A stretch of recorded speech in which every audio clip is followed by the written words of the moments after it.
जय जगन्नाथ पे आज आम एक नूतन वीडियो को आपको स्वागत। आज वीडियो में नाथ साहित्य संबंधी किसी तथ्य आलोचना करवा। तो पूर्व वीडियो आम चर्चा गीतिका संबंधी 3टी वीडियो चर्चा गीतिकार जो तथ्य गुड़िक रही परीक्षा आसी प्रश्न गुड़िक आम आलोचना करते। तो जो मैंने से वीडियो गुड़िक देखी ना से जाए प्ले लिस्ट देखी ने। तो निश्चित भाव में परीक्षा आपण उपाय दिहब। तो आमर जो वीडियो गुड़िक आपने देखुं जब आपको भल लगी था निश्चित भाव में गोटे लाइक करदे। तो चलते आज वीडियो आरंभ करें। तो चर्चा गीतिका पढ़ा समय आम देखी प्रत्येक देश बा जातिर साहित्य कथा जब आम देखा प्रथम प्रारंभिक पर्यायर धर्म भित्तिक ही होता है। तो धर्म को भित्ति कर प्रत्येक देशर बा जातिर साहित्य सृष्टि होता है। से भाव में आम ओडिया साहित्य विभिन्न धर्म और परंपरार ओडिया साहित्यर सृष्टि होइछि।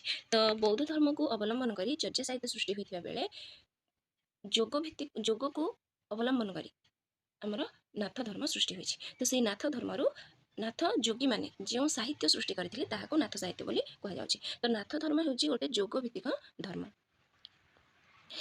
नाथ धर्मर प्रवर्तक बा प्रचारक माने नाथ पदवी भूषित होइथिबारु एही धर्मर नाम नाथ धर्म होइथिबा जणा जाय। तो नाथ धर्म प्रत्येक जातिर लोक ग्रहण करें। आउ नाथ धर्म ग्रहण करने कौलिक संज्ञा को से त्याग कर नाथ संज्ञा को ग्रहण करें। तो से भाव में आम देखा नाथ शब्दर जदि तार अर्थ देखा ताहले नाथ धर्मर अर्थ हो स्वामी बा प्रभु। तो प्रथम आम देखने नाथ धर्म हूँ दुई प्रकार सत्यनाथी पंथा रावण पंथा। सत्यनाथी पंथा माने पुरी ठारे सत्यनाथंकर जो पीठ थिला सेठी से माने धर्म प्रचार करते साधना करते। से भाव में रावणपंथी मैंने कलाहांडी और बलांगीर जिले में बहुल भाव में देखा जाते। तो नाथ धर्म हूँ जोगभित्तिक धर्म एम शैव संप्रदाय बा शैव धर्मर यह गोटे शाखा ये नाथ धर्म। तो जोगेश्वर शिव होती नाथ धर्मर उपास्य देवता पे। तो आम पूर्व वीडियो बौद्ध साहित्य बा चर्चा गीतिका गुड़िक पढ़ा बेले आम देखिले से जो भाव में तंत्र साधना उपर गुरुत्व देउथिले से भाव में नाथ साहित्य बा नाथ धर्मी माने जोग साधना को मध्य एमाने गुरुत्व देछन्ति। तो एमानकर उपास्य देवता होछन्ति जोगेश्वर शिव। तो नाथर अर्थ होउछि स्वामी बा प्रभु जहाँ देखिले। तो गोटे श्लोकर अर्थ शक्ति संगम तंत्र गोटे सूत्र को हजारी प्रसाद द्विवेदी डॉक्टर हजारी प्रसाद द्विवेदी तार अर्थ करिसन्ति जे नाथ शब्दर अर्थ होउछि जहाँ मोक्ष दान रे दक्ष जहाँ मोक्ष प्रदान करि पारे से होछि ना शब्दर अर्थ। तो थर अर्थ होउछि थ शब्दर अर्थ होउछि अज्ञानर दूरीकरण जे मोक्ष प्रदान करिबारे दक्ष आ जे अज्ञान दूर करिपारे से होउछन्ति नाथ बा नाथर आश्रय रे नाथ ब्रह्मर साक्षात्कार होइथाय बोली हजारी प्रसाद द्विवेदी ए अर्थनाथ शब्दर अर्थ से विश्लेषण करछन्ति। तापर हमें देखिबा ई नाथ साहित्य बा नाथ धर्म 1200 शताब्दी बेलकू ओडिशा भारतर अन्य अंचल से प्रचार प्रसार हो सारी। तो नाथ धर्मर उत्पत्ति संपर्क में बहु आलोचक भिन्न भिन्न मत प्रकाश करिसेंति। तो कई कहते हैं बौद्ध सिद्धाचार्य मानकर परवर्ती बा विकसित रूप किंतु यह कौन सी आलोचक माने ग्रहण करि पारि नाहंती। तो से मत शैव धर्मर यह एक शाखा जे हजारी प्रसाद द्विवेदी कहते हैं शैव धर्मर यह एक शाखा। तो जोगेश्वर शिव होती यार उपास्य देवता। से भाव में देखा आचार्य कीर्तिमोहन सेन अन हिंदुइज्म पुस्तक में नाथ धर्म को वैदिक सभ्यता पूर्व प्रचलित थी कथा से कहते। तो से कहते नाथ धर्म एबिकार धर्म नुहे से वैदिक सभ्यता पूर्व अति प्राचीन धर्म। तो से कहते बौद्ध जैन और हिंदू धर्मर संस्पर्श में आसी ही नाथ धर्मर सभ्यता परिवर्तित होइछि बा विभिन्न प्रकार परिवर्तित नीति नियम से धारण करिछि किंतु यह वैदिक सभ्यता पूर्व थिला। से भली भाव में अन्य जड़े आलोचक जे कि अध्यापक एपी कर्मकर से नाथ धर्म को आर्यतर ब्रात्य शैव धर्मर एक शाखा रूपे ग्रहण करछन्ति पिलामाने। तो तांको मतरे शिव मातृशक्ति कार्तिकेय गणेश और लिंग को से माने ई जो ब्रात्य शैव धर्म जो थिले प्रचार प्रसारक से माने एमान को मुख्य देवता भाव ग्रहण कर उपासना करथिले। तो जेते बेले वैदिक जुगरे जो आर्य माने थिले वैदिक जुगर आर्य और अवैदिक जुगर ब्रात्य वैदिक जुग समय आर्य माने आसिले ता पूर्व जो ब्रात्य माने थिले सेमानकर मिलित बा समन्वय जेते बेले घटिछि सेते बेले एही जो देवादेवी मानकर मध्य समन्वय घटिछि। तो सेई ब्रात्य देवता शिव और वैदिक देवता रुद्र एमाने परवर्ती समय अभिन्न भाव में से ग्रहण करा जायछि। तो शैव संप्रदाय यह सृष्टि होता कथा परवर्ती समय जन। तो गोरेख संहिता अनुसार गोरेखनाथ होती नाथ धर्म प्रवर्तक और नाथ संज्ञाधारी जोगी जाति ही जात होती गोरेख संहिता ଲେଖାଯାଇଛି। ତ ନେପାଳରେ ନାଥ ଧର୍ମର ପ୍ରଚାର କରିଥିଲେ ଗୋରଖନାଥ ନେପାଳରେ ନାଥ ଧର୍ମକୁ ପ୍ରଚାର କରିଥିଲେ। ତ ଯଦି ଆମେ ଦେଖିବା ତାହେଲେ ସିଦ୍ଧାଚାର୍ଯ୍ୟ ମତ୍ସ୍ୟେନ୍ଦ୍ରନାଥ ଓ ଗୋରେଖନାଥଙ୍କ ଦ୍ୱାରା 10ରୁ 12 ଶତାବ୍ଦୀ ମଧ୍ୟରେ ନାଥ ଧର୍ମର ପ୍ରଚାର ପ୍ରସାର ଘଟିଥିଲା। ଠିକ୍ ଅଛି। ତ ନାଥ ଧର୍ମର ପ୍ରଚାରକ ଗଣ ନାଥ ପଦବୀରେ ଭୂଷିତ ହୋଇଥାନ୍ତି, ଯାହାକି ପୂର୍ବରୁ ଆମେ ଜାଣିଲେ। ସେଭଳି ଭାବରେ ଆମେ ଦେଖିବା ହଠ ଯୋଗ ଓ କାୟା ସାଧନା ଏହି ନାଥ ଧର୍ମର ବିଶିଷ୍ଟ ସ୍ୱରୂପ, ହଠ ଯୋଗ ଆଉ କାୟା ସାଧନା। ତ ସେଇଭଳି ଭାବରେ ନାଥ ଯୋଗୀମାନଙ୍କର ବାଦ୍ୟର ନାମ ହେଉଛି ମାନେ କେନ୍ଦରା। ଏଇଟା ଗୋଟେ ଗୁରୁତ୍ୱପୂର୍ଣ୍ଣ ପ୍ରଶ୍ନ ଆପଣମାନଙ୍କୁ ବହୁତ ଥର ପରୀକ୍ଷାରେ ଆସିଛି। ତ ନାଥ ଯୋଗୀମାନଙ୍କର ବାଦ୍ୟର ନାମ କ'ଣ, ଏଭଳି ଭାବରେ ପ୍ରଶ୍ନ ଆସିଥାଏ। ତେଣୁ ଏଇଟା ଗୋଟେ ଗୁରୁତ୍ୱପୂର୍ଣ୍ଣ ପ୍ରଶ୍ନ ଆପଣମାନଙ୍କ ପାଇଁ, ସମସ୍ତେ ମନେ ରଖନ୍ତୁ। ତ ନାଥ ଧର୍ମ ମଧ୍ୟରେ ବୌଦ୍ଧ ଧର୍ମ ଆତ୍ମରକ୍ଷା ପାଇଁ ଶେଷ ଉଦ୍ୟମ କରିଥିଲା, ଏହି ମତଟି ସୁରେନ୍ଦ୍ର ମହାନ୍ତି ଦେଇଛନ୍ତି। ତ ତାପରେ ଆମେ ଦେଖିବା ପିଲାମାନେ ନାଥ ଧର୍ମର ବିଶିଷ୍ଟ ପ୍ରଚାର ପ୍ରସାରକ ଯେଉଁ ଥିଲେ ମତ୍ସ୍ୟେନ୍ଦ୍ରନାଥ ଓ ଗୋରେଖନାଥ, ତାଙ୍କ ବିଷୟରେ ଟିକେ ଜାଣିବା। ତାପରେ ନାଥ ସାହିତ୍ୟ ବିଷୟରେ ଜାଣିବା। ତ ମତ୍ସ୍ୟେନ୍ଦ୍ରନାଥ 10ରୁ 12 ଶତାବ୍ଦୀ ମଧ୍ୟରେ ଯେଉଁ ନାଥ ଧର୍ମର ପ୍ରଚାର ପ୍ରସାର କରୁଥିଲେ ତାଙ୍କ ଭିତରୁ ଅନ୍ୟତମ। ତ ମତ୍ସ୍ୟେନ୍ଦ୍ରନାଥଙ୍କର ଅନ୍ୟ ନାମ ହେଉଛି ମଚ୍ଛନ୍ଦ୍ରନାଥ ବା ମୀନନାଥ। ତ ଏଇ ତାଙ୍କ ନାମକରଣକୁ ନେଇକି ଏକ କିମ୍ବଦନ୍ତୀ ରହିଛି। ତାଙ୍କର ନାମ ମୀନନାଥ କେମିତି ହେଲା ନା, ଶିବ ଯେତେବେଳେ ପାର୍ବତୀଙ୍କୁ ସାଗର ତଟରେ ଯୋଗ ବିଦ୍ୟାର ରହସ୍ୟ ବୁଝାଉଥିଲେ, ସେତେବେଳେ ପାର୍ବତୀ ନିଦ୍ରାମଗ୍ନ ଥିଲେ। ସେହି ସମୟରେ ମୀନ ରୂପରେ ମତ୍ସ୍ୟେନ୍ଦ୍ରନାଥ ଯୋଗ ବିଦ୍ୟାର ରହସ୍ୟ ଶୁଣିଥିଲେ, ତେଣୁ ତାଙ୍କ ନାମ ମୀନନାଥ ହୋଇଥିବା ଜଣାଯାଏ। ତ ନେପାଳ ପରମ୍ପରାରେ ମତ୍ସ୍ୟେନ୍ଦ୍ରନାଥ ହେଉଛନ୍ତି ସ୍ୱୟଂ ଅବଲୋକିତେଶ୍ୱର। ତ ବେଳେବେଳେ ପରୀକ୍ଷାରେ ପିଲାମାନେ ପଢ଼େ ଅବଲୋକିତେଶ୍ୱର କେଉଁ ଧର୍ମ ସହିତ ଜଡ଼ିତ।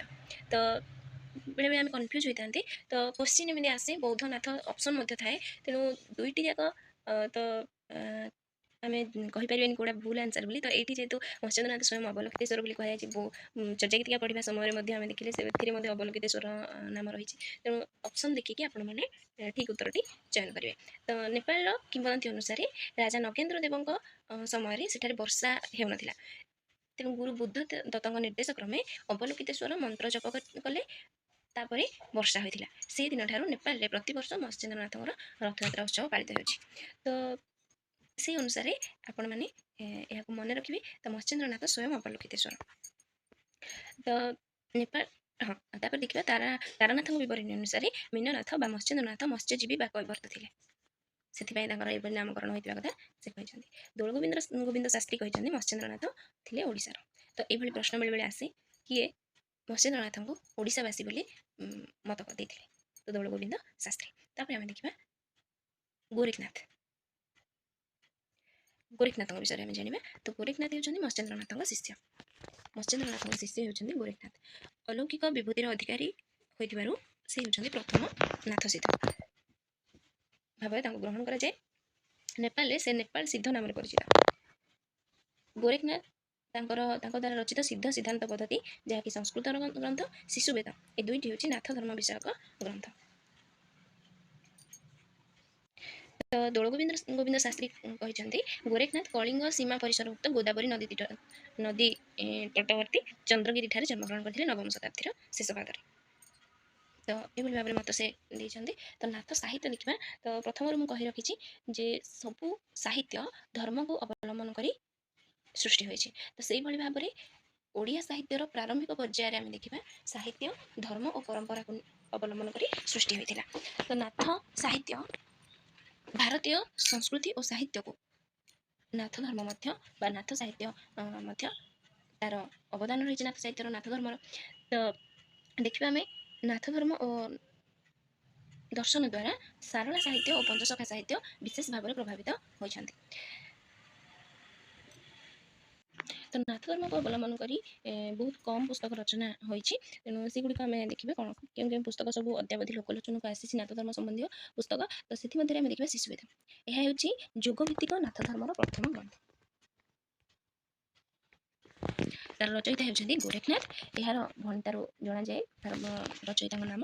ଏହାକୁ ଗୋରେଖ ବୋଲି ବା ଝମକ ଗୀତା ବୋଲି କୁହାଯାଏ। ଏଇଟା ଗୋଟେ ଗୁରୁତ୍ୱପୂର୍ଣ୍ଣ ପ୍ରଶ୍ନ ଆପଣମାନଙ୍କ ପାଇଁ ପିଲାମାନେ ପରୀକ୍ଷାରେ ଆସିଥିଲା, ଝମକ ବୋଲି କାହାକୁ କୁହାଯାଏ? ତ ଶିଶୁବେଦକୁ ଗୋରେଖ ବୋଲି ବା ଝମକ ଗୀତା ବୋଲି କୁହାଯାଏ। ତ ସୁଷୁମ୍ନା ନାଡିର ସହାୟତାରେ ନାଥ ସିଦ୍ଧ ଯୋଗୀମାନେ ଯୋଗ ସାଧନ କରିଥାନ୍ତି ବୋଲି ଏହି ଯୋଗ ସାଧନ ତତ୍ତ୍ୱକୁ ଶିଶୁବେଦ ଭାବରେ ନାମିତ କରାଯାଇଛି। ଏହି ନାମକରଣଟି ଭୁଲ ବୋଲି ଦୋଳ ଗୋବିନ୍ଦ ଶାସ୍ତ୍ରୀ ମତ ପ୍ରଦାନ କରିଛନ୍ତି। ଯେହେତୁ ସୁଷୁମ୍ନା ନାଡିର ସହଯୋଗରେ ନାଥ ସିଦ୍ଧମାନେ ଯୋଗ ସାଧନା କରିଥାନ୍ତି, ତେଣୁ ତାର ଉଚ୍ଚାରଣ ବା ତାର ଯେଉଁ ବନାନଟା ଏଇଭଳି ଭାବରେ ହେବ ବୋଲି ସେ ମତ ଦେଇଛନ୍ତି। ତ ଏହା ଶୂନ୍ୟ ଦର୍ଶନର ଆଦି ଗ୍ରନ୍ଥ। ଏହି ଶିଶୁବେଦ ହେଉଛି ଶୂନ୍ୟ ଦର୍ଶନର ଆଦି ଗ୍ରନ୍ଥ। ଏଥିରେ 25ଟି ଶ୍ଲୋକ ରହିଛି। ପ୍ରଥମେ ଶ୍ଲୋକ ପରେ ଗଦ୍ୟ ରୂପରେ ଗ୍ରନ୍ଥଟି ସଜ୍ଜୀକରଣ ହୋଇଛି। ତ ଉଦାହରଣଟି ଗୋଟେ ରହିଛି ପିଲାମାନେ, ଦେଖିନେବେ ଆପଣମାନେ ଉଦାହରଣଟିକୁ। ନଟବର ସମୁଦ୍ରାୟ ଶିଶୁ ବେଦକୁ ଏକ ମୌଳିକ ରଚନା ଭାବରେ ଗ୍ରହଣ କରିନାହାନ୍ତି। ଏହା ମଧ୍ୟ ମନେ ରଖିଥିବେ, ପରୀକ୍ଷାରେ ବେଳେବେଳେ ପ୍ରଶ୍ନ ଆସିଥାଏ। ତାପରେ ଆମେ ଦେଖିବା ଅମରକୋଷ ଗୀତା। ଅମରକୋଷ ଗୀତା ଆଦିନାଥଙ୍କ ନାମରେ ବର୍ଣ୍ଣିତ ହୋଇଛି। ନାଥ ଧର୍ମର ଏକ ଗ୍ରନ୍ଥ। ଗୁରୁ ଆଦିନାଥ ଓ ଶିଷ୍ୟ ଲୁଇଙ୍କ କଥୋପକଥନ ଢଙ୍ଗରେ ଏହା ରଚିତ ହୋଇଛି। ଶିଷ୍ୟ ପୋତା ଭାବରେ ଏଥିରେ ସମ୍ବୋଧିତ ହୋଇଛି। ଏଥିରେ ଆଦିନାଥ ଓ ଶିବ ଏକ ଓ ଭିନ୍ନ ଭାବରେ ବର୍ଣ୍ଣିତ ହୋଇଛନ୍ତି। ତ ଗୁରୁଙ୍କର 30 ଲକ୍ଷଣ ଏଥିରେ ବର୍ଣ୍ଣିତ ହୋଇଛି। ଏଇଟା ଗୋଟେ ଗୁରୁତ୍ୱପୂର୍ଣ୍ଣ ପ୍ରଶ୍ନ ଆପଣମାନଙ୍କ ପାଇଁ। ନାଥ ଧର୍ମର କେଉଁ ପୁସ୍ତକରେ କେଉଁ ଗ୍ରନ୍ଥରେ ଗୁରୁଙ୍କର 30 ଲକ୍ଷଣ କଥା ବର୍ଣ୍ଣିତ ହୋଇଛି, ଏଭଳି ଭାବରେ ପ୍ରଶ୍ନ ଆସିଥାଏ। ତ ଓଡ଼ିଆରେ ରଚିତ ଗୀତା ସାହିତ୍ୟର ଆଦି ଗ୍ରନ୍ଥ ହେଉଛି ଅମରକୋଷ ଗୀତା। ଯେଉଁ ଗୀତା ରଚନା କରାଯାଇଥିଲା, ଗୀତା ରଚନା କରିବାର ଯେଉଁ ପରମ୍ପରା ରହିଥିଲା, ସେହି ପରମ୍ପରାର ଆଦି ଗ୍ରନ୍ଥ ହେଉଛି ଅମରକୋଷ ଗୀତା। ତ ତାର ଏକ ଉଦାହରଣ ରହିଛି, ଶୂନ୍ୟେଣ ଜାତ ଉତା ଜନମ କାଳହୁଁ ମଲା, କିଛି ମିଛ ଲତାଏ ଅଲିଖ ରଙ୍ଗ ଦେଖିଲା, ଏଭଳି ଭାବରେ ରହିଛି। ତାପରେ ଦେଖିବା ସପ୍ତାଙ୍ଗ ଯୋଗ ଧାରଣ, ଆଉ ଏକ ଗ୍ରନ୍ଥ ନାଥ ଧର୍ମ ସମ୍ବନ୍ଧୀୟ। ତ ଯୋଗ ସାଧନା ସମ୍ପର୍କିତ ପ୍ରସଙ୍ଗ ଏଥିରେ ବର୍ଣ୍ଣିତ ହୋଇଛି। ପଦ୍ୟ ଆକାରରେ ରଚିତ ହୋଇଛି। ମତ୍ସ୍ୟେନ୍ଦ୍ରନାଥ ଓ ଗୋରେଖନାଥଙ୍କ କଥୋପକଥନରେ ଏହା ରଚିତ। ଯୋଗ ସାଧନାର ମାଧ୍ୟମ ହେଉଛି ମଣିଷର ଇନ୍ଦ୍ରିୟ। ଏଥିରେ ସେହି ମତଟି ପ୍ରଦାନ କରାଯାଇଛି। ମଣିଷ ଶରୀରର 7ଗୋଟି ଅଙ୍ଗ, ଯେମିତିକି ହସ୍ତ, ପଦ, ଚକ୍ଷୁ, ନାସିକା, କର୍ଣ୍ଣ, ଜିହ୍ୱା ଓ ତ୍ୱକ୍ ମଧ୍ୟରେ ଯୋଗ ପ୍ରକ୍ରିୟା ଧାରଣ କରିବା ହେଉଛି ସପ୍ତାଙ୍ଗ ଯୋଗ ଧାରଣା। ତାପରେ ଦେଖିବା ମତ୍ସ୍ୟେନ୍ଦ୍ର ଗୀତା ପିଲାମାନେ। ମତ୍ସ୍ୟେନ୍ଦ୍ରନାଥଙ୍କ ନାମରେ ଏହା ବର୍ଣ୍ଣିତ ହୋଇଛି। ଆବିଷ୍କାରକ ହେଉଛନ୍ତି ବ୍ରହ୍ମାନନ୍ଦ ଦାସ ପ୍ରଥମେ ଏହି ମତ୍ସ୍ୟେନ୍ଦ୍ର ଗୀତାକୁ ଲୋକଲୋଚନକୁ ଆଣିଥିଲେ। ଏଥିରେ ଆରାଧ୍ୟ ଦେବତା ହେଉଛନ୍ତି ଶ୍ରୀ ଜଗନ୍ନାଥ। ଆଦିନାଥଙ୍କ ନାଭିରୁ ମୀନନାଥଙ୍କ ସୃଷ୍ଟି, କପାଳରୁ ଗୋରେଖନାଥଙ୍କ ସୃଷ୍ଟି, ଅସ୍ଥିରୁ ଜଳନ୍ଧରନାଥ, କର୍ଣ୍ଣରୁ କାହ୍ନୁନାଥ, ପାଦରୁ ଚୌରାଙ୍ଗୀନାଥ ସୃଷ୍ଟି ହୋଇଥିବା କଥା କୁହାଯାଇଛି। ତ ପିଲାମାନେ ଏଇଗୁଡ଼ିକ ମଧ୍ୟ ମନେ ରଖିଥିବେ, ବେଳେବେଳେ ପ୍ରଶ୍ନ ଆସେ ଆଦିନାଥଙ୍କ ନାଭିରୁ କାହାର ସୃଷ୍ଟି ହୋଇଛି, ଏଭଳି ପ୍ରଶ୍ନ ମଧ୍ୟ ଆସିଥାଏ। ତ ଚନ୍ଦ୍ରଶେଖର ନାଥ ତାଙ୍କର ହେଉଛି ଗୋରେଖି ଗୀତା। ଗୁରୁ ହାଡ଼ିପା ଓ ଶିଷ୍ୟ ଗୋବିନ୍ଦ ଚନ୍ଦ୍ରଙ୍କ କଥୋପକଥନ ଶୈଳୀରେ ରଚିତ। ଅଷ୍ଟାଙ୍ଗ ଯୋଗ ଧାରଣ ଆଉ ଏକ ଗ୍ରନ୍ଥ ନାଥ ଧର୍ମ ଅବଲମ୍ବନରେ। ତ ଗୋରେଖନାଥ ଓ ମଲ୍ଲିକାନାଥଙ୍କ କଥୋପକଥନରେ ଏହି ଅଷ୍ଟାଙ୍ଗ ଯୋଗ ଧାରଣ ରଚିତ ହୋଇଛି। ପରବର୍ତ୍ତୀ ସମୟରେ ଆମେ ଦେଖିବା ଅମର ପଟଳ ଓ ଗୋରେଖ ମଲ୍ଲିକା ସମ୍ବାଦ ମଧ୍ୟ ନାଥ ଧର୍ମ ସମ୍ପର୍କିତ ଗ୍ରନ୍ଥ। ତ ଏଇ ପ୍ରଶ୍ନଟି ମଧ୍ୟ ପରୀକ୍ଷାରେ ଆସିଥିଲା ପିଲାମାନେ ପୂର୍ବରୁ। ତାପରେ ଆମେ ଦେଖିବା ନାଥ ଧର୍ମ ସମ୍ପର୍କୀୟ ଓଡ଼ିଆ ଆଲୋଚନା ପୁସ୍ତକ କେତୋଟି। ତ ଓଡ଼ିଶାର ନାଥ ସମ୍ପ୍ରଦାୟ ଓ ନାଥ ସାହିତ୍ୟ ଡକ୍ଟର ବଂଶୀଧର ମହାନ୍ତି ରଚନା କରୁଛନ୍ତି। ନାଥ ଧର୍ମ ଓ ଦର୍ଶନ ଦୋଳଗୋବିନ୍ଦ ଶାସ୍ତ୍ରୀ, ନାଥ ଧର୍ମର କ୍ରମ ବିକାଶ ଦୋଳଗୋବିନ୍ଦ ଶାସ୍ତ୍ରୀ, ନାଥ ସାହିତ୍ୟ ଶ୍ରୀ ବତ୍ସ ପ୍ରସାଦ ଦାସ, ଗୋରେଖନାଥ ଆଣ୍ଡ ମେଡିଭାଲ ମିଷ୍ଟିସିଜମ୍ ଡକ୍ଟର ମୋହନ ସିଂ। ତ ଏଭଳି ପ୍ରଶ୍ନ ଆପଣମାନଙ୍କ ପାଇଁ ମଧ୍ୟ ଆସିପାରେ।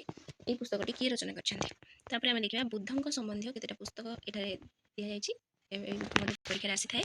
ଦ real birth place of Buddha, Chakradhar Mohapatra, Gautam Buddha, Janaki Ballav Mohanty, Gautam Buddha ଜୀବନ ଓ ଦର୍ଶନ, ଶରଚନ୍ଦ୍ର ପାଣିଗ୍ରାହୀ, ମହାମାନବ ବୁଦ୍ଧ, ବ୍ରଜକିଶୋର ସାହୁ, ବୁଦ୍ଧ ବାଣୀ, ମାଧର ମାନସିଂ। ତ ଏଇଭଳି ଭାବରେ ଆଜି ଭିଡ଼ିଓରେ କେତେ ଗୁଡ଼ିଏ ତଥ୍ୟ ଆମେ ଆପଣମାନଙ୍କ ପାଇଁ ନେଇ ଆସିଥିଲୁ। ଯଦି ଭିଡ଼ିଓଟି ଆପଣମାନଙ୍କୁ ଭଲ ଲାଗିଥାଏ ତାହେଲେ ଲାଇକ୍ କରିଦେବେ। ତା ସହିତ ଓଡ଼ିଆ ସାହିତ୍ୟରେ ଯେଉଁ ପ୍ରତିଯୋଗିତାମୂଳକ ପରୀକ୍ଷା ହେଉଛି, ଯଦି ଆପଣମାନେ ସେହି ପରୀକ୍ଷା ପାଇଁ ପ୍ରସ୍ତୁତି କରୁଛନ୍ତି ତାହେଲେ ଏହି ଚ୍ୟାନେଲରେ ସବୁ ଭିଡ଼ିଓ ରହିଛି, ଆପଣମାନେ ପ୍ଲେଲିଷ୍ଟରୁ ଯାଇ ଦେଖିନେବେ। ପରବର୍ତ୍ତୀ ସମୟରେ ସେହି ସମ୍ବନ୍ଧୀୟ ଓଡ଼ିଆ ସାହିତ୍ୟ ସମ୍ବନ୍ଧୀୟ ବିଭିନ୍ନ ଆଲୋଚନା ଜାରି ରହିବ। ତେଣୁ ଆପଣମାନଙ୍କର ଏଇଭଳି ଭାବରେ ଭଲ ପାଇବା ରହିଥାଉ। ଧନ୍ୟବାଦ। ଏହିପରି ନୂତନ ଭିଡ଼ିଓ ପାଇବା ପାଇଁ ଆମ ଚ୍ୟାନେଲକୁ ସବସ୍କ୍ରାଇବ୍ କରିଦିଅନ୍ତୁ। ଆମ ସହିତ ଯୋଡ଼ି ହୋଇ ରହିଥାନ୍ତୁ। ସାଙ୍ଗସାଥିମାନଙ୍କ ସହିତ ମଧ୍ୟ ସେୟାର କରିଦିଅନ୍ତୁ। ତା ସହିତ ଶେଷରେ କହି ରଖିବି, ଆପଣମାନଙ୍କର ଫିଡ଼ବ୍ୟାକ୍ ନିଶ୍ଚିତ ଭାବରେ କମେଣ୍ଟ ମାଧ୍ୟମରେ ଜଣାନ୍ତୁ, ଯାହାଦ୍ୱାରା ଆମକୁ ଆହୁରି ଉତ୍ସାହିତ ଆମେ ହେବୁ ଭିଡ଼ିଓ କରିବା ପାଇଁ। ଧନ୍ୟବାଦ।